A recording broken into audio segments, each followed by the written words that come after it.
Option গ্রিক্সে ডেল্টার কাজ কি? অপশান গ্রিক্সে ডেল্টার কাজ হলো, ধরুন আপনি নিফটির কল সাইডের কোনো স্ট্রাইক প্রাইস বাই করলেন অ্যাট দ্য মানিতে, তার ডেল্টা 0.50, তাহলে নিফটি যদি 100 পয়েন্ট বাড়ে তাহলে আপনার 100 পয়েন্টের মোমেন্টাম হবে 50 টাকা। তেমনিভাবে আবার যদি নিফটি 100 পয়েন্ট পড়ে তাহলে আপনার লস হবে 50 টাকা। অর্থাৎ 0.50 মানে 50 টাকা, 100 পয়েন্টের মোমেন্টামে আপনি সেই প্রিমিয়াম 50 টাকা ওঠানামা করবে।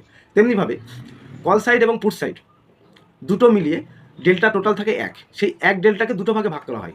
এক্সাম্পল হিসাবে আপনি যদি ধরুন, তাহলে নিফটির অ্যাট দ্য মানির কল সাইড বা পুট সাইডে অ্যাট দ্য মানির ডেল্টা থাকবে 0.50, দুই সাইডে দেখবেন সমান।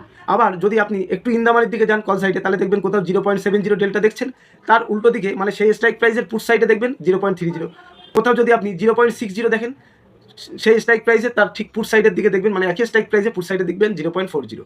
তো এরকম ডেল্টা দেখে আমরা অপশান প্রাইস কত টাকা বাড়তে পারে এটা আমরা ক্যালকুলেশন করি। এরকম ছোটো ছোটো ইনফরমেশনের জন্য আপনাকে আমার চ্যানেলকে সাবস্ক্রাইব করতেই হবে। সবাই ভালো থাকবেন, সবাইকে অসংখ্য ধন্যবাদ।